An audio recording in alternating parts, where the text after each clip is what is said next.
pada saat ini, khususnya Jemaat GBI Tata Daud, baik yang ikut ibadah di live Facebook maupun yang ikut di ibadah live Instagram.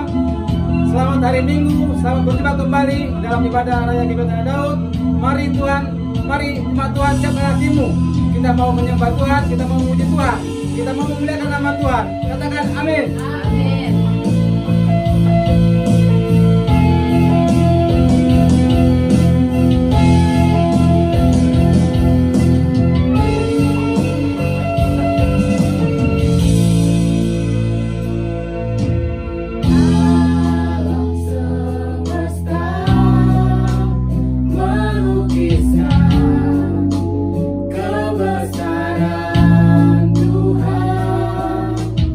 Oh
kita mempersiapkan hati kita mendengar firman Tuhan. Saya persilakan pada Bapak Gembala Sidang GBT Daud untuk kebenaran firman-Nya.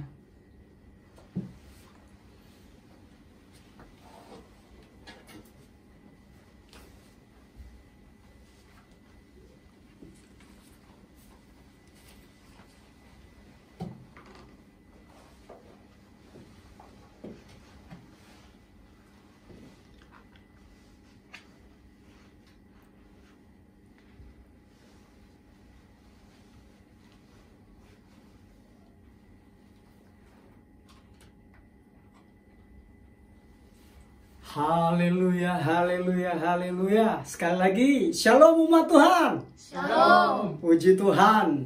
Kita mengucap syukur karena kemurahan Tuhan Yesus dan karena rahmat-Nya yang selalu baru setiap pagi yang Dia curah limpahkan atas hidup kita, baik ketika kita menyadarinya atau tidak menyadarinya. Karena itu layaklah Dia kita puji dan kita sembah. Katakan amin. Amin. Baik, sebelum kita nikmati firman Tuhan, saya akan sapa dahulu jemaat Tuhan GBI Tahta Daud yang saat ini sedang menyaksikan, yang bersama-sama ikut beribadah bersama dengan kita. Baik jemaat Tuhan GBI Tahta Daud yang ada di Jakarta, begitu juga jemaat Tuhan GBI Tahta Daud yang ada di Tulang Kuning Parung Bogor, begitu juga jemaat Tuhan GBI Tahta Daud yang ada di Kalimantan Tengah, tepatnya itu di Tumbang Magin dan juga yang ada di Tumbang Setoli.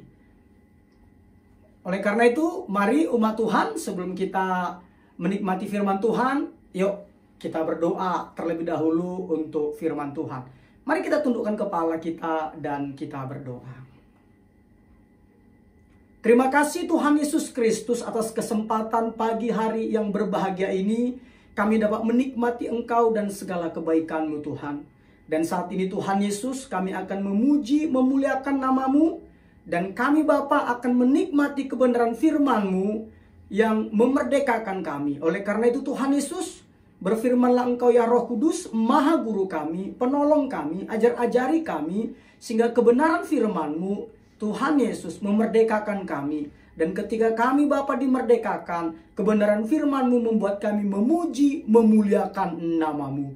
Terima kasih Tuhan Yesus Kristus, berfirmanlah ya Roh Kudus, kami siap menikmati kebenaran firman-Mu. Haleluya. Amin. Amin. Amin. Baik umat Tuhan, hari ini kita akan menikmati kebenaran firman Tuhan yang sesuai dengan undangan yang telah disebarluaskan melalui media-media sosial, yaitu transformasi mental. Sekali lagi saya katakan ya, transformasi mental. Begitu juga mungkin undangan ada yang membagikannya secara personal kepada Bapak, Ibu, serta saudara sekalian. Nah, oleh karena itu judulnya adalah transformasi mental. Nah, sebelum kita membahasnya, kita sepakati dulu apa itu transformasi mental. Nah, transformasi menurut Kamus Besar Bahasa Indonesia itu adalah perubahan rupa, bentuk, sifat, fungsi, dan sebagainya. Itu dia transformasi ya, perubahan rupa. Apakah itu bentuk, sifat, fungsi, dan sebagainya. Sedangkan mental ini ada dua artinya saudaraku. Yang pertama itu bersangkutan dengan batin dan watak manusia yang bukan bersifat badan atau tenaga. Arti yang kedua dari mental itu adalah batin dan watak. Batin dan watak. Batin itu apa? Batin itu kalau kita lihat di sini adalah sesuatu yang terdapat di dalam hati manusia, sesuatu yang menyangkut jiwa, perasaan hati dan sebagainya. Kalau lagi disebutnya lagi, sesuatu yang tersembunyi, tidak kelihatan. Sedangkan watak itu saudaraku, sifat batin manusia yang mempengaruhi segenap pikiran dan tingkah laku, budi pekerti, tabiat. Nah, itu adalah watak. Jadi transformasi mental, saya jelaskan di sini, seorang Kristen. Jadi transformasi mental seorang Kristen atau seorang pengikut Kristus adalah perubahan sifat. Iya, lihat tadi transformasi tadi perubahan, betul ya? Perubahan baik itu sifat. Nah, di sini saya jelaskan transformasi mental seorang Kristen atau seorang pengikut Kristus adalah perubahan sifat dengan mengembangkan dengan mengembangkan karakter menjadi serupa dengan Yesus. Katakan amin. Sekali lagi ya, transformasi mental seorang Kristen atau seorang pengikut Kristus adalah perubahan sifat dengan mengembangkan karakter menjadi serupa dengan Yesus. Nah, puji Tuhan, umat Tuhan, bahwa Tuhan itu ingin agar kita mengembangkan karakter seperti yang Yesus gambarkan dalam ucapan bahagia Yesus dalam Injil Matius 5 ayat 1-12. Tuhan juga mau kita memiliki buah roh seperti yang tertulis dalam Galatia 5 ayat 22-23. Dan Tuhan juga mau kita memiliki kasih seperti yang tertulis dalam 1 Korintus 13 ayat 1-13. Dan Tuhan mau juga kita memiliki karakteristik kehidupan yang efektif dan produktif seperti yang tertulis dalam 2 Petrus 1 ayat 5-8. Nah, singkatnya saudaraku, saya mau beritahukan bahwa keserupaan dengan Kristus, ya, keserupaan dengan Kristus berarti mengubah karakter Anda, bukan kepribadian Anda. Sekali lagi ya, keserupaan dengan Kristus berarti mengubah karakter Anda, bukan kepribadian Anda. Nah, oleh karena itu umat Tuhan, khususnya jemaat Tuhan GBI Tahta Daud, dan juga jemaat Tuhan yang bersama-sama beribadah dengan kami, jemaat Tuhan dari manapun, kita tidak pandang Bapak Ibu dari gereja mana, dari gereja manapun, asal Yesus Kristus sebagai Tuhan dan Raja dan Juru Selamatmu, kita adalah satu tubuh. Katakan amin. Oleh karena itu kita nikmati firman Tuhan ini. Nah, kembali lagi bahwa keserupaan dengan Kristus berarti mengubah karakter, bukan kepribadian kita. Dan ternyata untuk mengubah karakter, perlu umat Tuhan ketahui itu adalah pekerjaan Roh Kudus. Kembali lagi ya, pekerjaan Roh Kuduslah yang menghasilkan karakter seperti Kristus di dalam diri kita. Sekali lagi ya, pekerjaan Roh Kuduslah yang menghasilkan karakter seperti Kristus di dalam diri kita. Nah, kalau nanti baca di 2 Korintus 3 ayat 18b dikatakan demikian, terjemahan New Living Translation dikatakan demikian. Ketika Roh Tuhan bekerja di dalam diri kita, kita diubahkan menjadi semakin dan semakin menyerupai Dia dalam kemuliaannya. Katakan amin.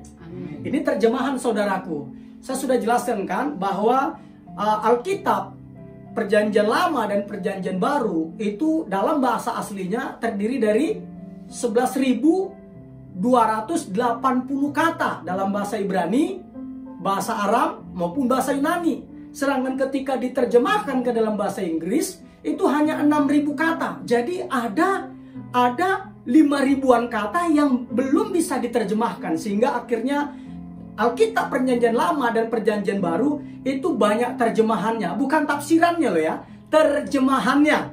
Karena kembali lagi, bahasa Ibrani, bahasa Aram, bahasa Yunani itu kaya akan makna dan arti. Karena itu saya katakan tadi 2 Korintus 3 ayat 18b itu terjemahan New Living Translation berkata, ketika Roh Tuhan bekerja di dalam diri kita, kita diubahkan menjadi dan semakin menyerupai Dia dalam kemuliaannya. Jadi kembali lagi, pekerjaan Roh Kuduslah yang menghasilkan karakter seperti Kristus di dalam diri kita. Katakan amin. Amin. Iya. Berikutnya apa? Kita juga tidak bisa menghasilkan karakter Kristus dengan kekuatan kita sendiri. Sekali lagi ya, kita tidak bisa menghasilkan karakter seperti Yesus dengan kekuatan kita sendiri. Kenapa saya katakan demikian? Karena resolusi tahun baru, keinginan yang kuat, hasrat tekad yang hebat itu tidak cukup. Hanya Roh Kuduslah yang memiliki kuasa untuk membuat perubahan-perubahan yang Allah ingin lakukan di dalam kehidupan kita. Siapa yang bilang? Filipi 2 ayat 13. Nah, dalam surat Filipi 2 ayat 13 berkata demikian. Karena Allah lah yang mengerjakan di dalam kamu baik kemauan maupun pekerjaan menurut kerelaannya. Lihat dikatakan, karena Allah lah yang mengerjakan di dalam kamu baik kemauan maupun pekerjaan menurut kerelaannya. Makanya saya katakan tadi apa? Kita tidak bisa menghasilkan karakter Yesus dengan kekuatan kita sendiri. Katakan amin. Nah, berikutnya lagi, kita kembali lagi menjadi memiliki karakter seperti Kristus tidak bisa dihasilkan dengan cara meniru. Tidak bisa dengan cara meniru. Jadi keserupaan dengan Kristus tidak dihasilkan dengan meniru.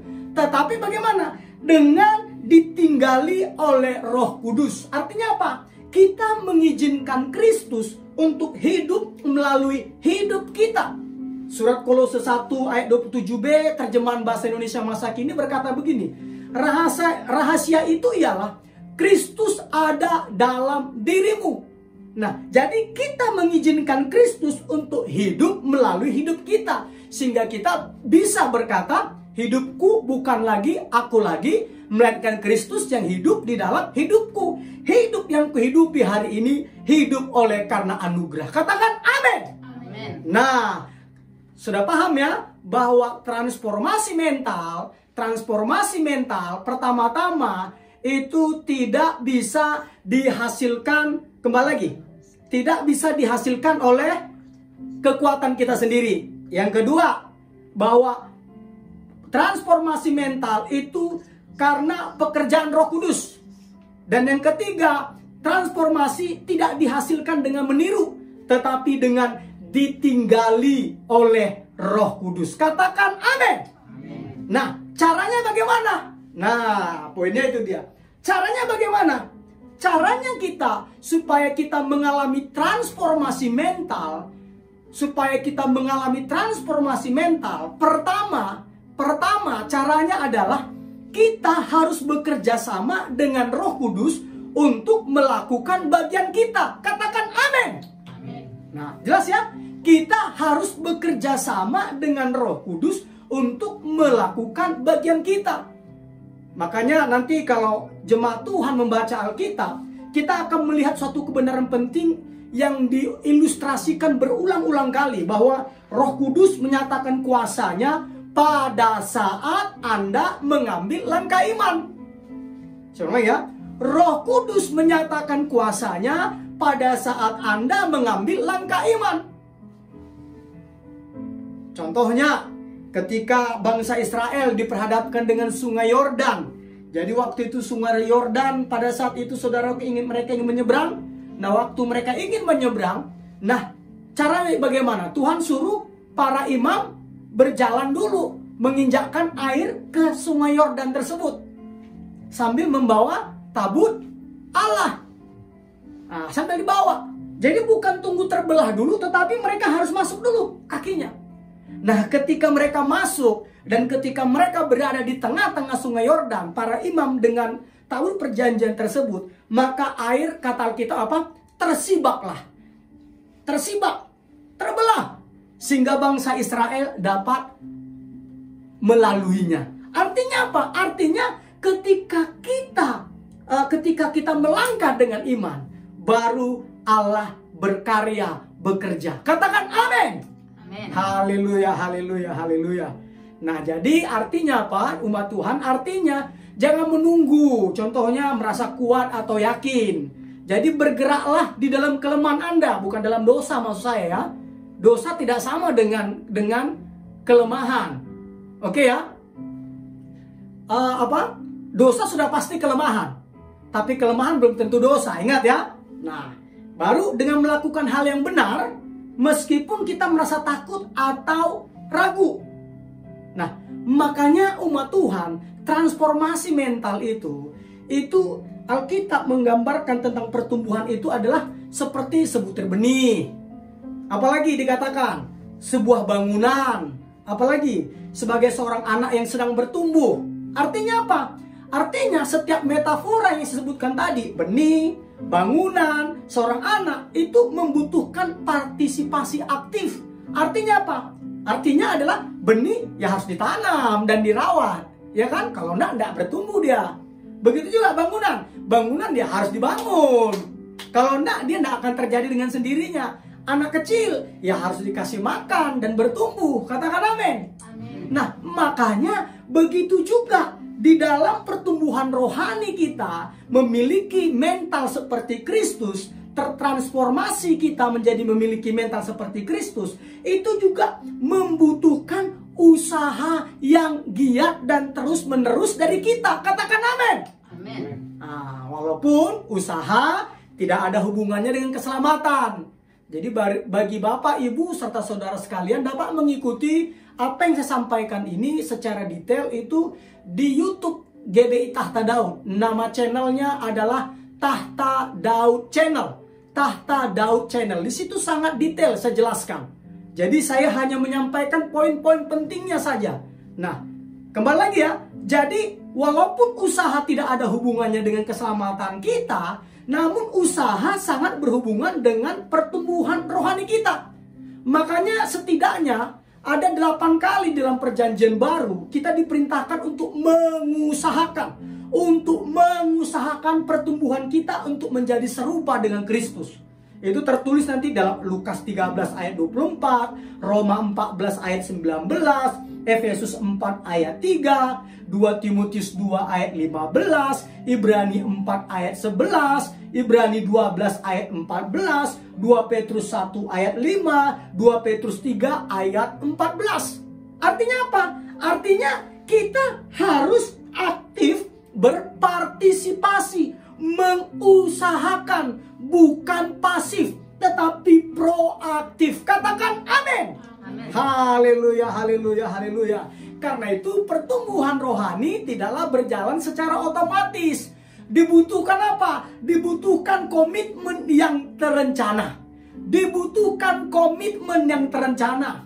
Kita harus mempunyai tekad untuk bertumbuh. Kita harus memutuskan untuk bertumbuh. Kita harus melakukan upaya, usaha, ikhtiar untuk bertumbuh. Dan kita harus tekun dan terus-menerus bertumbuh dalam pertumbuhan. Katakan amin.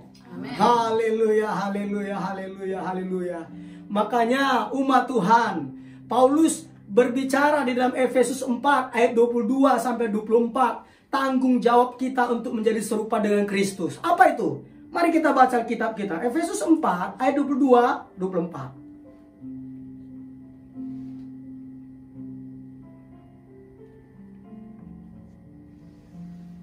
Sudah?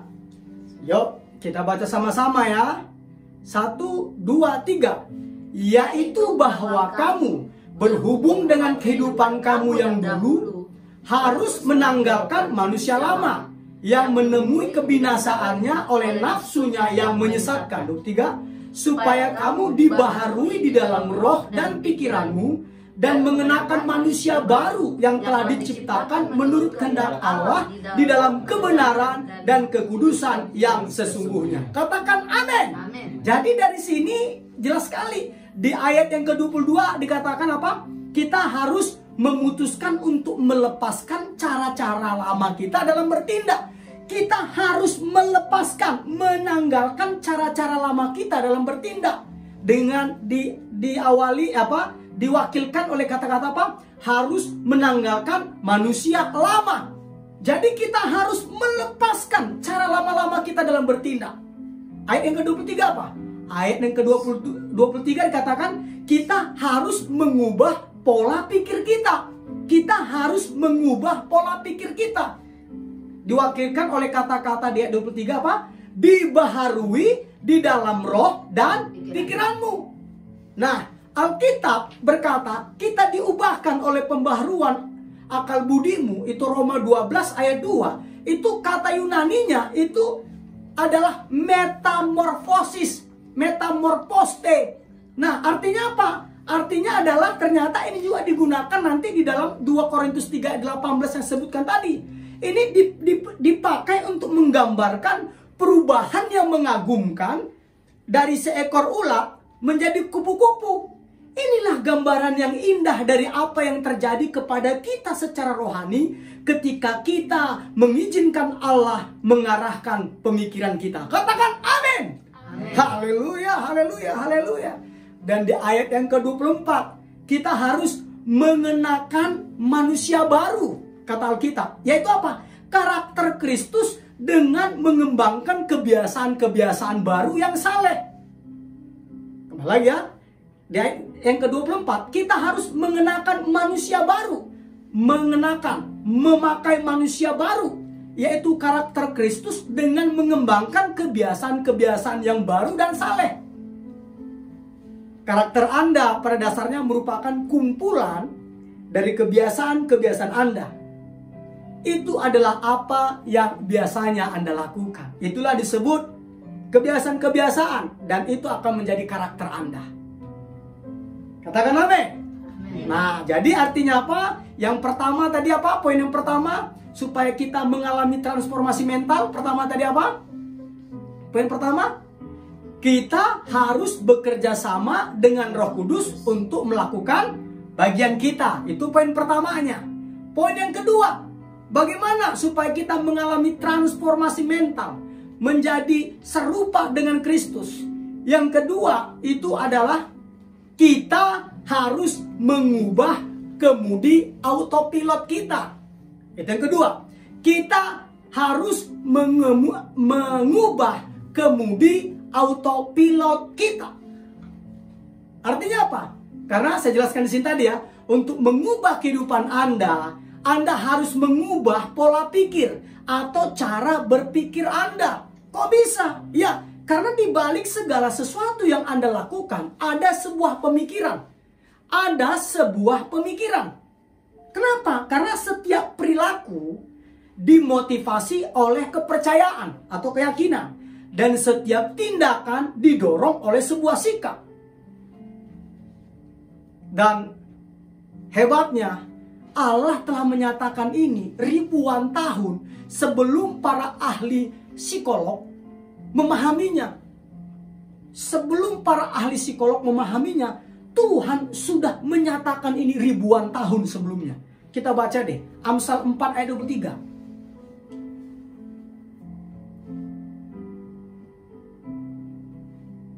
Sudah ketemu?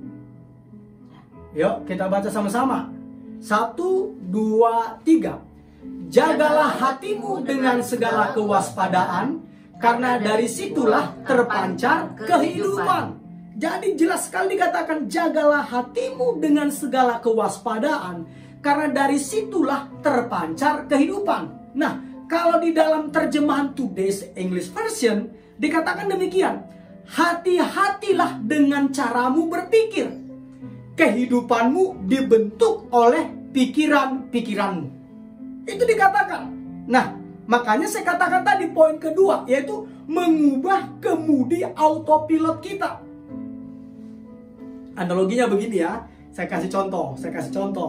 Jadi dalam podcast di Tahta Daud Channel yang ada di YouTube, saya sudah jelaskan bahwa seandainya kita mengendarai, kita bayangkanlah kita mengendarai sebuah perahu cepat berteknologi canggih di sebuah danau yang tenang dengan kemudi otomatis atau autopilot untuk pergi ke arah timur. Jadi kita sudah plot ini autopilot dan akan pergi ke arah timur. Tapi tiba-tiba mungkin di tengah perjalanan kita ingin berbalik menuju ke arah barat. Nah, ada dua cara bagaimana kita untuk mengubah arah perahu tadi. Cara pertama bagaimana? Tadi kan sudah dibuat autopilot menuju ke timur. Tiba-tiba di tengah jalan kita ingin kembali ke arah barat. Nah, bagaimana cara mengubah arah perahu tersebut? Caranya pertama itu adalah apa? Ya, kita memegang roda kemudi dan secara fisik memaksanya untuk berbalik menuju ke arah yang berlawanan. Dari tempat kemana kemudi otomatis telah diprogram untuk pergi. Jadi kita paksa. Dengan kekuatan dan dengan kemauan kita paksa. Betul, awalnya kita dapat mengatasi kemudi otomatis tersebut. Tetapi ingatlah, kita akan mengalami perlawanan terus-menerus. Karena autopilotnya sudah didesain, sudah diprogram untuk ke arah timur. Tapi kita akan membalikkannya ke arah barat. Jadi akan terus ada perlawanan terus-menerus. Dan akhirnya apa? Ya, kita akan pasti capek. Kita akan kehabisan tenaga. Baru cengkeraman kita terhadap kemudi mulai longgar, menjadi kendor, dan akhirnya kita melepaskan kemudi tersebut. Dan secara otomatis apa? Perahu tersebut akan kembali lagi sesuai dengan arah yang diprogramkan. yaitu kemana? Ke arah timur. Itu cara pertama, oke? Nah, cara keduanya bagaimana? Jadi ketika kita sudah desain autopilot ini ke arah timur, tiba-tiba di tengah jalan kita ingin merubahnya lagi ke arah barat, cara kedua bagaimana? Kita program ulang. Kita program ulang kemudi autopilot otomatis tadi. Dengan bagaimana kita mengulang? Ya, kita tekan tombol dan kita desain dia untuk mengarah ke barat. Maka akan secara otomatis perahu ini akan mengarah ke barat tanpa harus ada usaha yang terus-menerus bagi kita untuk melawannya. Begitu juga dalam hidup ini. Kita dapat mengubah program kemudi autopilot kehidupan kita, yaitu dengan cara mengubah cara berpikir kita. Kita dapat mengubahnya. Kenapa? Saya ingat, saya sudah banyak khotbahkan tentang konsep ini, saudaraku. Baru-baru ini saya berbicara tentang bermetamorfosis. Bermetamorfosis saya bicara itu tentang yang ke-1, yang kedua. Saya juga pernah berbicara dengan reformasi mental. Saya sudah cerita tentang khotbah tentang reformasi mental. Saya sudah jelaskan program apanya, cara-caranya. Dan hari ini transformasi mental, di mana ternyata untuk memiliki karakteristik seperti Kristus, mental kita tertransformasi seperti Kristus, adalah kita mengubah program kemudi autopilot kita, yaitu cara berpikir kita. Makanya nanti kalau kita baca di dalam Roma pasal 12 ayat 2, Roma 12 ayat 2 bagian B dikatakan, kalau di New Living Translation jelaskan dikatakan demikian, saudaraku. Biarlah Allah mengubahmu menjadi manusia baru dengan mengubah cara berpikirmu. Saya ulang ya, New Living Translation dalam surat Roma 12 ayat 2b. Biarlah Allah mengubahmu menjadi manusia baru dengan mengubah cara berpikirmu. Makanya langkah pertama pertumbuhan rohani kita mengalami transformasi mental, yaitu kita mengubah cara berpikir, mengubah pola pikir kita. Katakan amin. Amin. Nah, pertanyaannya, kenapa perubahan itu selalu dimulai dalam pikiran kita? Kok bisa? Nah, ini saya catat di sini ya. Karena cara Anda berpikir menentukan cara Anda merasakan sesuatu. Dan cara Anda merasakan sesuatu mempengaruhi cara Anda bertindak. Singkatnya, perbuatan-perbuatan Anda adalah budak dari pemikiran Anda. Pemikiran Anda adalah tuan dari perbuatan-perbuatan Anda. Perbuatan Anda adalah hasil dari pemikiran-pemikiran Anda. Katakan amin. Makanya Efesus 4 ayat 23 terjemahan New Living Translation dikatakan, biarlah roh memperbaharui pikiran dan sikap Anda, dikatakan. Haleluya, haleluya. Nah, saya jelaskan lagi. Jadi untuk menjadi serupa dengan Kristus, kita memang harus mengembangkan pikiran Kristus. Ini saya sebut tadi transformasi mental tadi, yaitu mengembangkan karakter menjadi serupa dengan Kristus. Nah, perjanjian baru menyebut perubahan mental ini sebagai pertobatan. Pertobatan. Kata Alkitab loh ya, bukan kata saya. Nah, dalam bahasa Yunaninya itu kata pertobatan itu adalah metanoia. Metanoia yang dalam bahasa Yunani secara harfiah berarti mengubah pikiran Anda. Mengubah pikiran Anda. Makanya Anda bertobat ketika Anda mengubah pola pikir Anda dengan mengadopsi pola pikir Allah. Sekali lagi ya. Anda bertobat ketika Anda mengubah pola pikir Anda dengan mengadopsi pola pikir Allah. Kenapa banyak orang, saudaraku, penjahat kambuhan atau orang Kristen rohani kambuhan? Kenapa? Karena kembali lagi, mereka seperti mengubah kemudi autopilot hidup mereka itu dengan memaksa. Jadi artinya apa? Mereka hanya mengubah kebiasaannya. Itu saya kan tadi. Jadi dipaksa hanya mengubah kebiasaannya, tapi tanpa merubah apa tadi? Mindsetnya, mentalnya, autopilot kehidupannya, yaitu pikirannya. Makanya banyak orang datang ke gereja, bagi saudaraku, tapi tetap masih narkobaan. Makanya kenapa ada orang datang ke gereja tapi masih selingkuh? Kenapa orang pergi ke gereja tapi masih menipu? Percaya deh, orang tersebut pasti merasa bersalah. Tetapi kenapa mereka tidak bisa kembali lagi, istilahnya mereka merubah total? Karena apa? Mereka hanya merubah kebiasaannya. Makanya sekali waktu, seperti saya katakan tadi, kemudi autopilot tadi, kalau hanya kebiasaan kita rubah, tanpa kita rubah pola pikir kita nanti akan capek dengan sendirinya. Tapi coba kita rubah pola pikir kita, cara berpikir kita, maka otomatis kebiasaan-kebiasaan kita akan mengikutinya. Kita akan berhenti narkobaan. Otomatis, tidak usah kita lawan. Ketika kita rubah pola pikir kita tidak akan narkobaan. Ketika kita merubah pola pikir kita untuk tidak menipu, percayalah, secara otomatis perbuatan kita, perilaku kita juga tidak akan menipu. Kembali lagi, semuanya ditentukan oleh autopilot hidup kita, yaitu cara berpikir kita. Katakan amin. Makanya Alkitab katakan metanoia, pertobatan. Jadi artinya bukan dulu berbuat jahat, sekarang berbuat baik. Arti harfiahnya itu adalah mengubah pikiran Anda. Katakan amin. Nah, bagaimana caranya? Nah, caranya seperti Efesus pasal 4 ayat 22 sampai 24 tadi katakan. Caranya bagaimana? Menanggalkan atau melepaskan manusia lama. Ya, seperti saya melepaskan jas saya, contohnya saya lepas.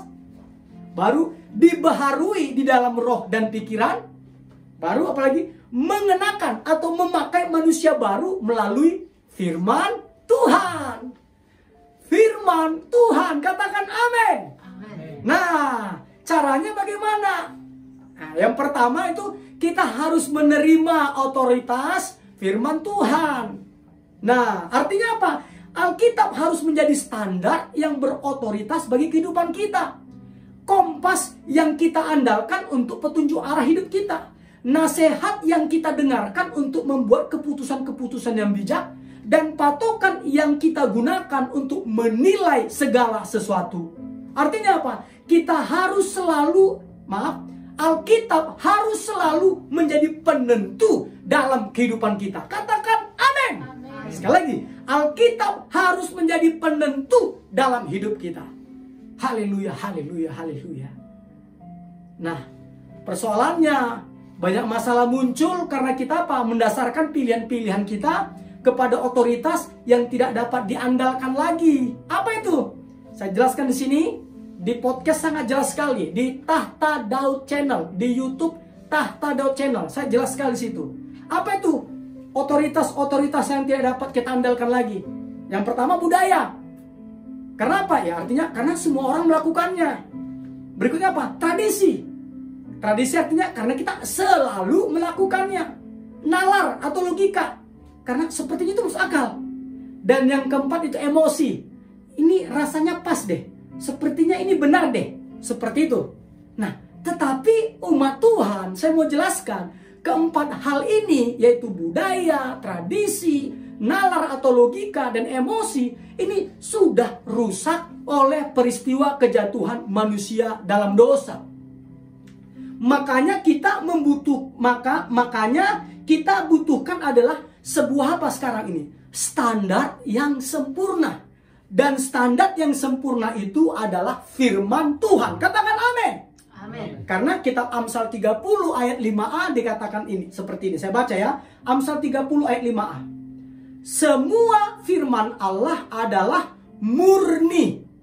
Murni. Jadi bukan 99,99% murni. Bukan. Tapi dikatakan semua firman Allah adalah murni. Begitu juga dalam surat 2 Timotius 3:16 berkata demikian. Segala tulisan yang diilhamkan Allah. Nah, jadi kan itu kan tulisan manusia. Betul. Tetapi diilhamkan oleh Allah. Allah menggunakan sejarah, latar belakang, apalagi masa pada masa itu untuk apa? Menyampaikan kebenaran firman Tuhan. Makanya kita bukan robot. Jadi Tuhan masih menggunakan karakteristik atau sifat-sifat dari si penulisnya, latar belakangnya. Dan dikatakan apa di sini?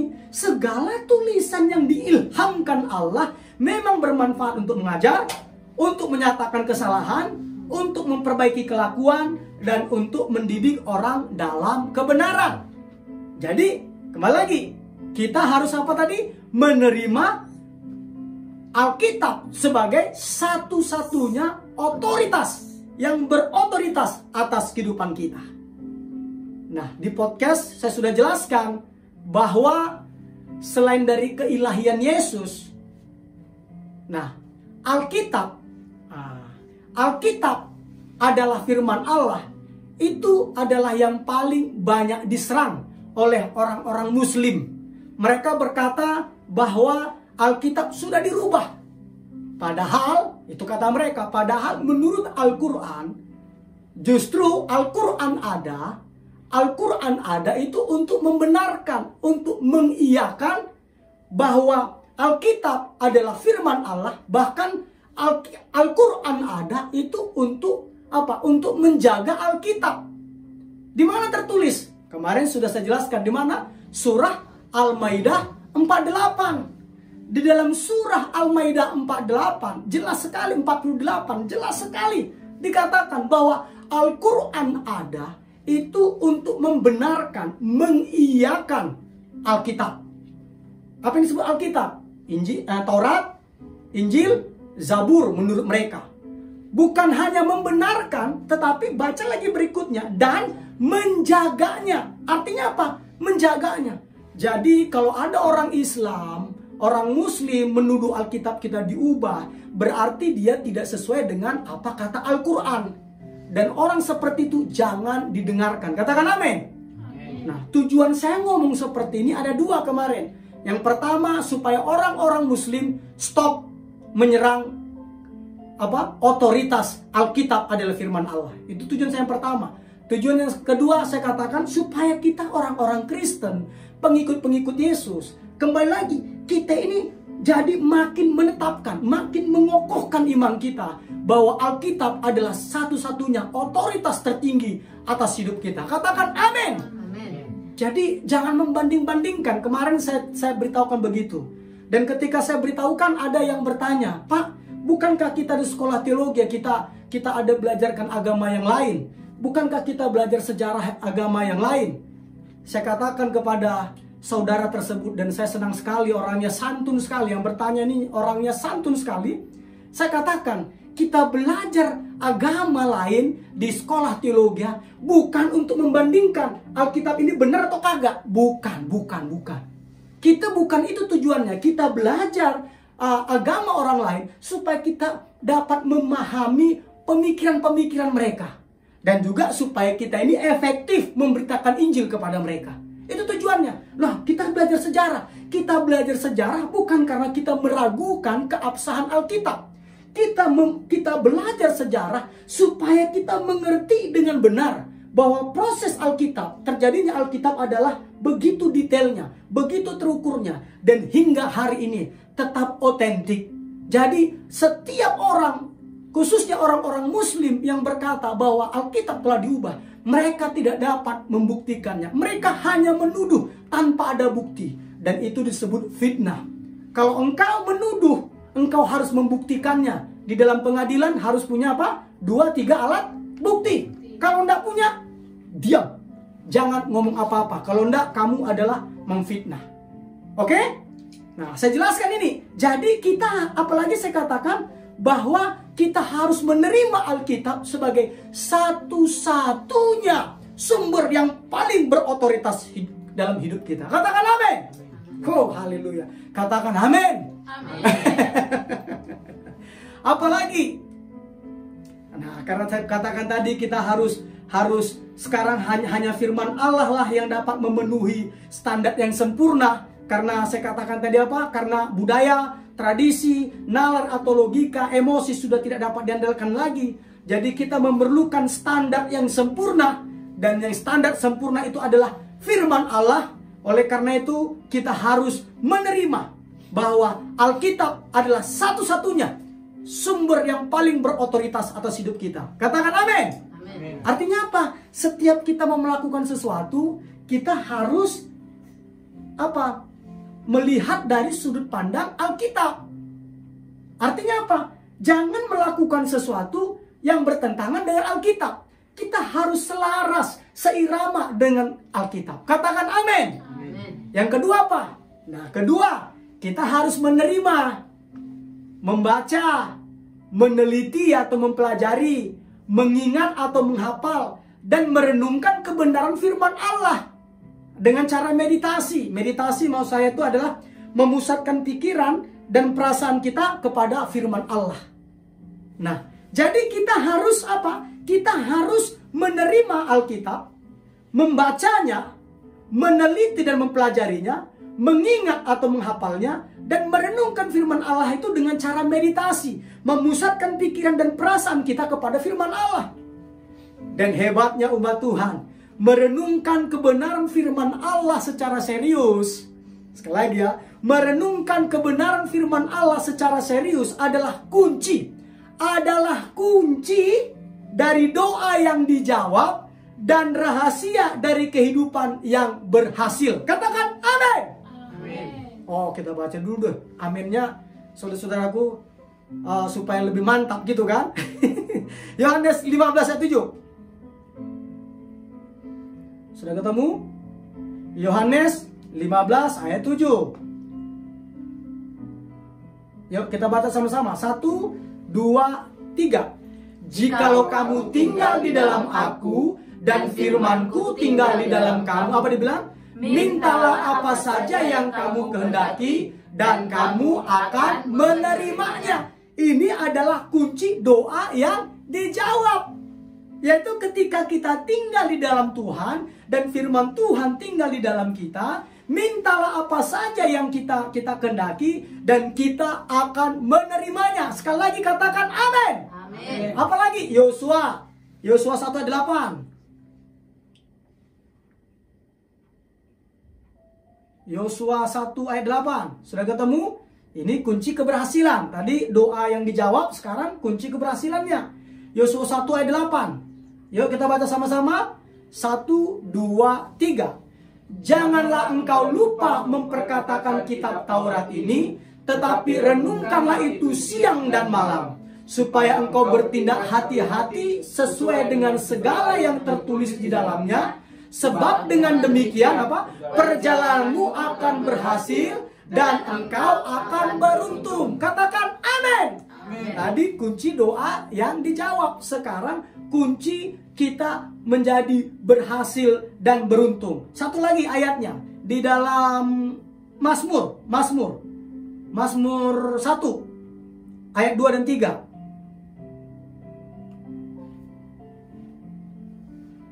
Sudah? Yuk kita baca bersama-sama. 1, 2, 3.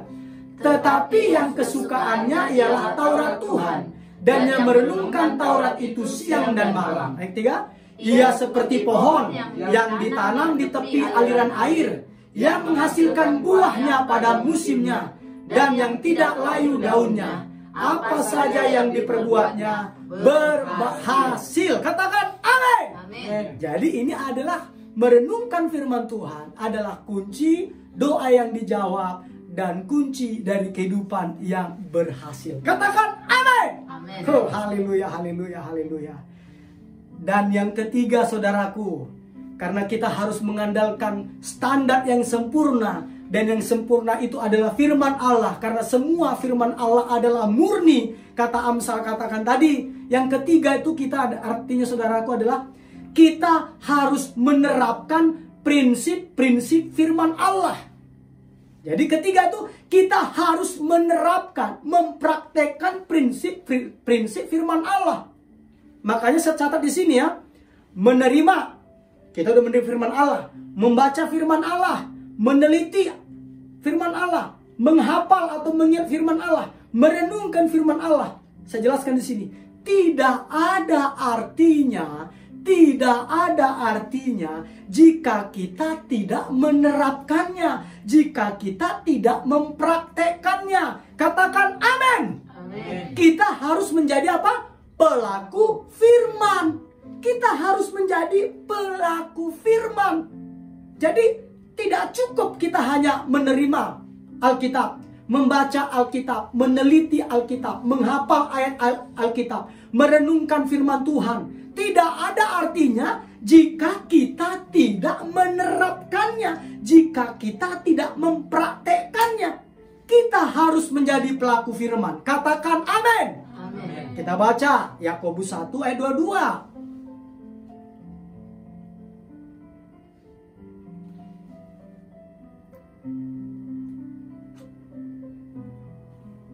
Sudah ketemu? Iya. Yuk kita baca sama-sama. 1, 2, 3. Tetapi hendaklah kamu menjadi pelaku firman dan bukan hanya pendengar saja. Sebab jika tidak demikian, kamu menipu diri sendiri. Jelas sekali ya. Dikatakan hendaklah kamu menjadi pelaku firman dan bukan hanya pendengar saja. Sebab jika tidak demikian, kamu menipu diri sendiri. Jelas sekali. Apalagi satu lagi ayatnya saudaraku, ini benar-benar satu lagi. Kali ini kita agak panjang ya waktunya. Kita buka Matius pasal 7.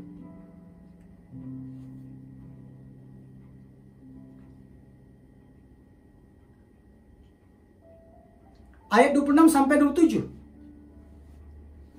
Sudah ketemu? Yuk kita baca sama-sama. 1, 2, 3. Tetapi setiap orang yang mendengar perkataanku ini dan tidak melakukannya, ia sama dengan orang yang bodoh yang mendirikan rumahnya di atas pasir. Kemudian turunlah hujan dan datanglah banjir, lalu angin melanda rumah itu sehingga rubuhlah rumah itu dan hebatlah kerusakannya. Katakan amin.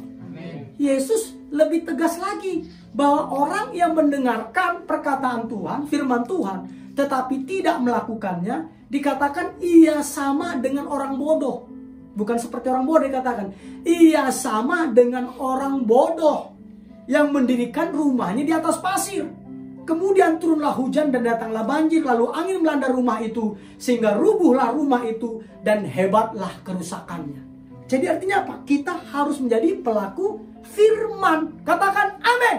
Amin. Bukan hanya pendengar, tetapi melakukannya. Katakan amin.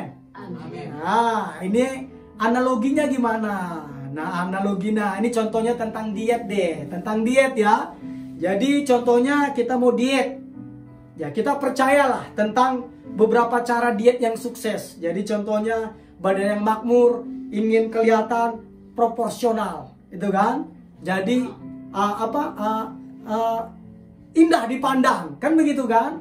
Nah, akhirnya kita cari tahu diet apa saja yang paling berhasil untuk menurunkan berat badan sekaligus membentuknya supaya tidak bergelambir. Contohnya begitu kan?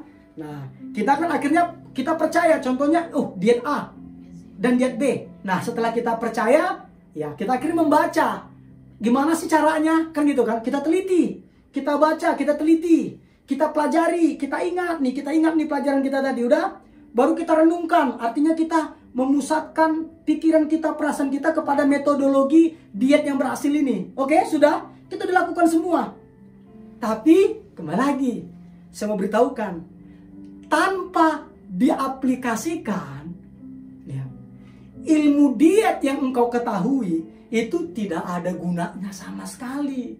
Pengetahuanmu tentang diet yang sukses, yang berhasil, ketika engkau tidak aplikasikan, itu tidak ada gunanya sama sekali. Begitu juga dengan firman Tuhan. Boleh engkau menerima, membaca, meneliti, mempelajari atau mengingatnya, merenungkannya. Tetapi kalau engkau tidak mempraktekkannya, maka kembali lagi itu tidak ada gunanya sama sekali. Yakobus mengatakan engkau menipu dirimu sendiri. Yesus mengatakan apa? Sama dengan orang bodoh. Jadi mulai hari ini umat Tuhan dimanapun saat ini saudara yang menyaksikan acara ini, baik yang di Facebook maupun yang di Instagram maupun yang di YouTube, mulai hari ini kita mau bukan hanya sebagai pendengar firman Tuhan, kita mau menjadi pelaku firman Tuhan. Katakan amin. Amin. Amin firman Tuhan Tuhan Yesus Kristus berkati. Mari kita tundukkan kepala dan kita berdoa.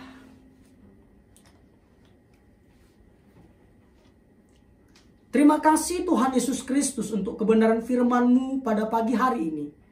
Kami telah mendengarkannya Bapa. Kami mau Bapa, mental kami tertransformasi menjadi seperti Kristus. Jadi kami memiliki karakter-karakter Kristus atas hidup kami. Terima kasih Tuhan Yesus. Dan hari ini juga kami tahu Bapa, untuk kami Bapa, mental kami tertransformasi. Kami harus bekerja sama dengan Engkau Roh Kudus. Yang kedua, kami harus mengubah kemudi autopilot hidup kami Tuhan Yesus. Dengan cara, yaitu Bapa, menerima otoritas firman-Mu Bapa. Yang berikutnya Bapa, membaca, meneliti, dan juga Tuhan Yesus Kristus mempelajari, mengingat, merenungkan firman-Mu Tuhan. Dan yang terakhir Bapa, kami harus menerapkannya. Kami harus mengaplikasikannya. Supaya apa yang kami ketahui Bapa, benar-benar Bapa, ketika kami mempraktekkannya, itu mendatangkan manfaat yang luar biasa berhasil atas hidup kami.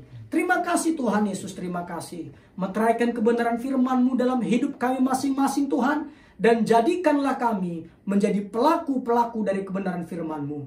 Di dalam nama Tuhan Yesus Kristus. Oleh karena pertolongan Roh Kudus, mental kami hari ini tertransformasi menjadi serupa dan segambar dengan Tuhan Yesus Kristus. Dalam nama Tuhan Yesus Kristus, kita yang diberkati bersama-sama berkata, amin. Amin umat Tuhan. Baik saudaraku, ibadah kita masih berlanjut. Karena ibadah kita masih berlanjut, kita akan mendengarkan beberapa pengumuman yang menggembirakan yang akan disampaikan oleh saudari Sari Sihotang. Monggo, saya persilahkan.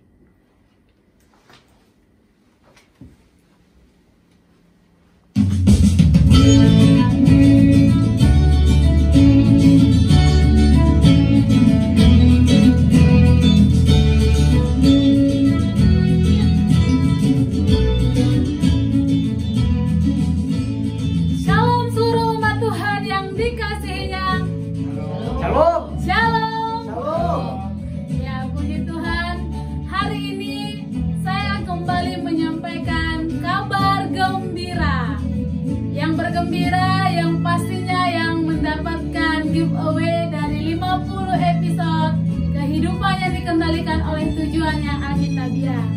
Baik Bapak Ibu, nama-namanya sudah ada di sini. Dan hari ini kita akan undi 2 orang pemenang. Dikarenakan minggu lalu saudari Edwin Harjito tidak menghubungi kita kontak person, maka hadiahnya hangus. Nah, akan digantikan hari ini. Baik, bersiap-siap di rumah. Siapakah yang menjadi pemenang dari giveaway 50 episode kehidupan yang dikendalikan oleh tujuan yang alkitabiah? Kalau minggu lalu 2 yang mengambil giveaway itu adalah wanita yang hebat. Yes. Jadi hari ini adalah pria yang luar biasa.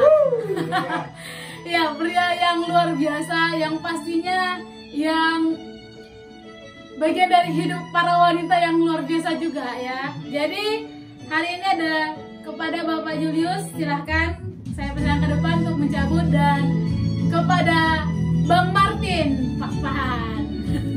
Ya, kita akan cabut 2 orang. Wih, keren kali. Luar biasa ya, di kanan dan kiri saya pangeran, saudara.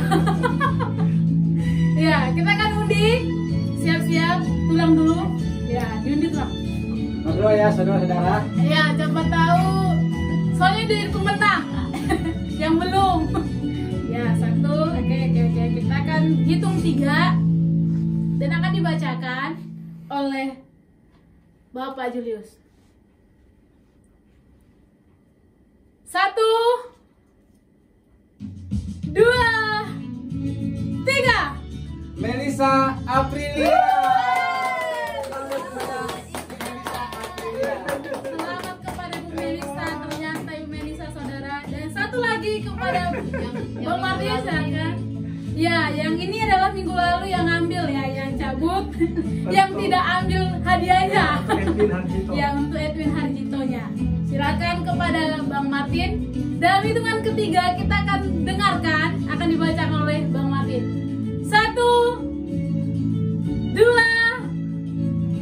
3. Selin Lawolo. Ya, saya akan bacakan kembali. Yang pertama adalah Kak Melisa Aprilia. Kak Melisa Aprilia. Dan yang kedua adalah Selin Lawolo. Selin Lawolo. Selamat kepada dua wanita yang luar biasa. Minggu lalu wanita yang ambil dapatnya pria. Minggu ini pria yang ambil dapatnya wanita. Nah, gue kapan? Doain ya. Ya, terima kasih kepada Bapak Julius dan kepada Bang Martin. Silakan kembali. Nah, ini kepada pemenang mendapatkan voucher pulsa sebesar Rp100.000. Lumayan ya, jadi silakan hubungi kontak person kita. Ada di undangan yang beredar. Saya akan sebutkan nomornya 0823 7181 4375. Boleh dihubungi, kami tunggu 2 kali 24 jam. Hari ini batasnya besok jam 11 pagi. Selasa jam 11 pagi, maaf. Hari Selasa jam 11 pagi. Boleh hubungi kontak pesan atas nama Yohana Rosalinda Situmorang.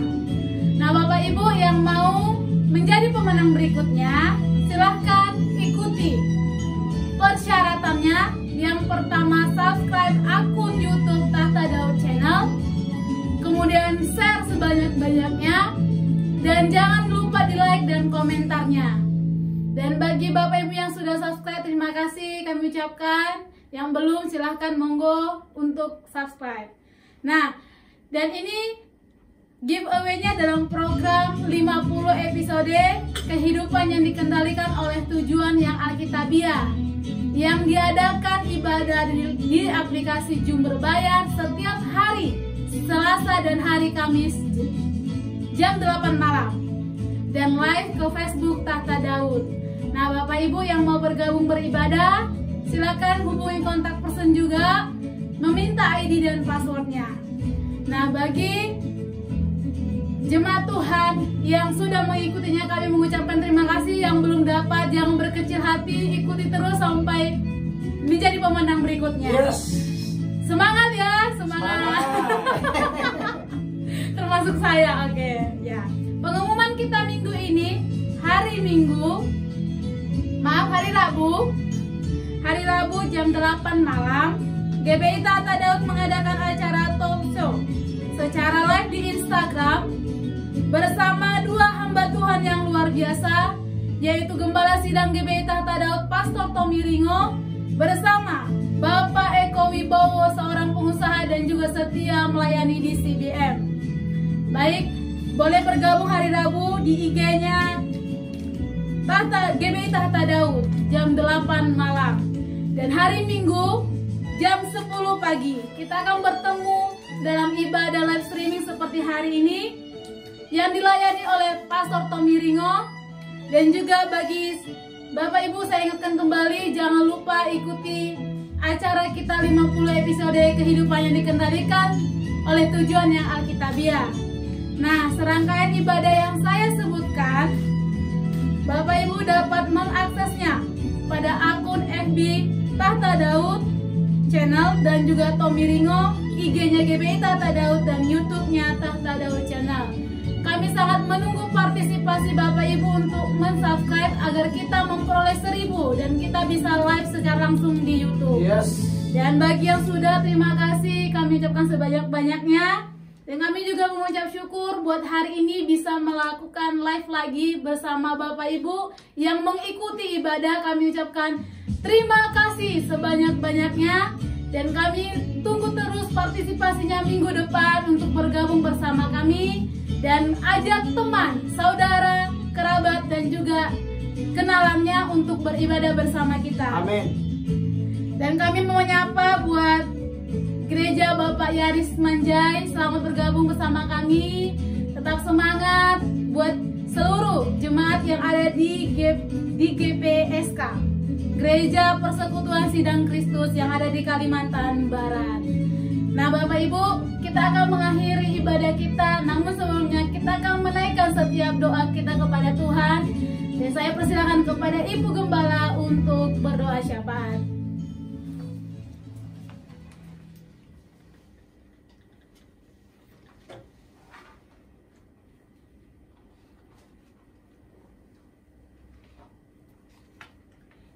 Mari kita bersatu, kita bersehati, kita berdoa syafaat. Bapa kami yang kami sembah dan kami kenal hanya di dalam nama Tuhan Yesus Kristus, kami sungguh mengucap syukur Tuhan di akhir ibadah kami ini Bapa, karena Engkau telah hadir, Engkau telah memberkati setiap kami dengan kebenaran firman-Mu Tuhan. Biarlah kebenaran firman-Mu Bapa yang telah kami dengarkan saat ini Tuhan, itu dapat tinggal di hati kami, bahkan bertumbuh di hati kami, bahkan kami dapat mempraktekkannya dalam kehidupan kami sehari-hari. Di dalam nama Tuhan Yesus Kristus, terima kasih Tuhan untuk kebenaran firman-Mu Tuhan. Biarlah setiap kami Bapa boleh mentransformasi Tuhan mental kami Bapa, yaitu Tuhan kami akan merubah Tuhan sifat-sifat kami dengan mengubah karakter kami untuk menjadi seperti dengan karakter Engkau ya Kristus. Amin. Terima kasih Bapa, terima kasih Tuhan. Dan saat ini juga Tuhan kami bersehati, kami berdoa untuk hamba-Mu yang telah menyampaikan kebenaran firman-Mu Bapa.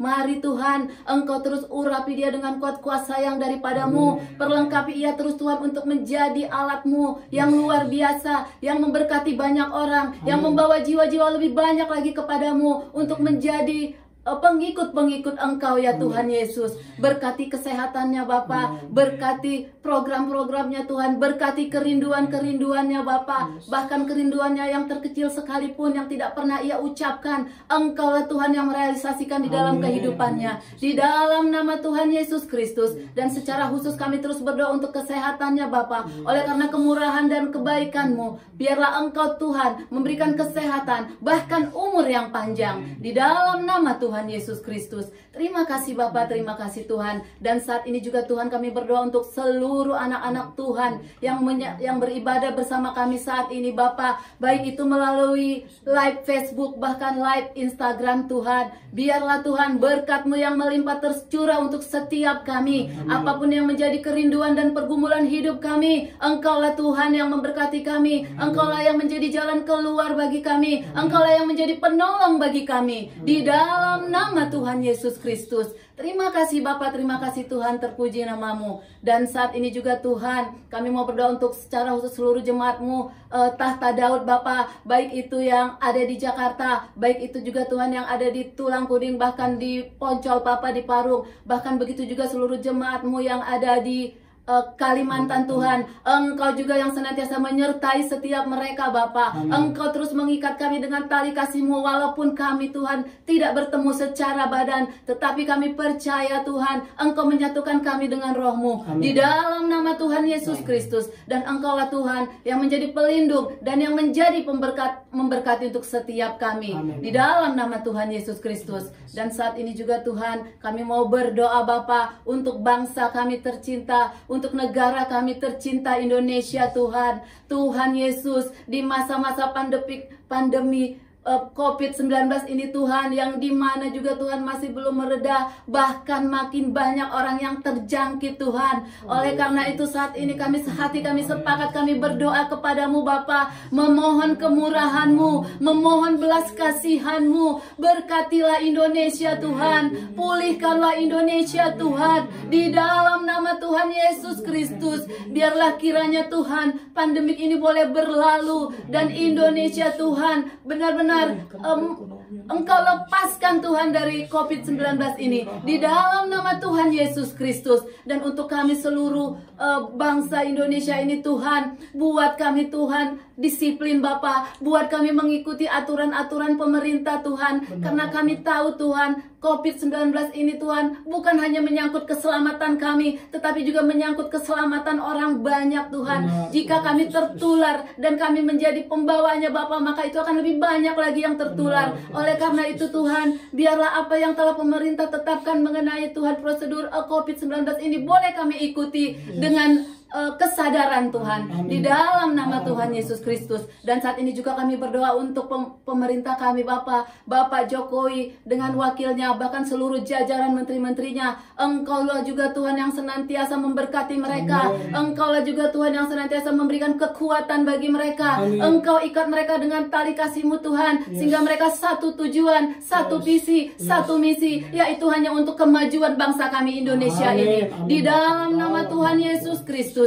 Terima kasih Bapa, terima kasih Tuhan, terpuji nama-Mu. Inilah Tuhan, doa-doa kami Tuhan, yang kami naikkan dan kami minta hanya di dalam nama Tuhan Yesus. Dan saat ini Bapa, sebelum kami Tuhan mengakhiri ibadah kami rindu untuk menerima berkat yang daripada-Mu.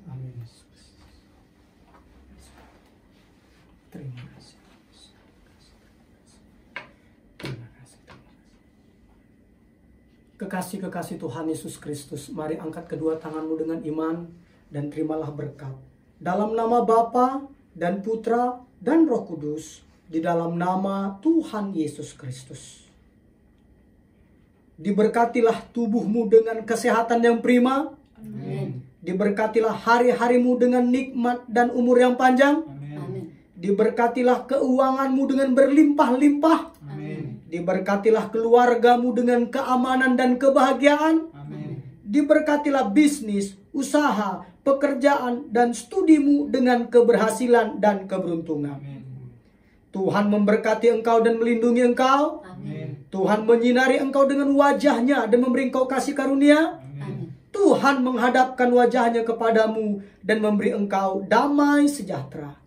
Di dalam nama Tuhan Yesus Kristus, kita yang diberkati bersama-sama berkata, amin. Amin, amin. Selamat hari Minggu, umat Tuhan dimanapun saat ini saudara berada, khususnya jemaat Tuhan GB Tahta Daud. Tuhan Yesus Kristus memberkati kalian dengan limpahnya menurut kekayaan dan kemuliaannya. Katakan amin. Amin. Shalom, Tuhan Yesus berkati. Shalom.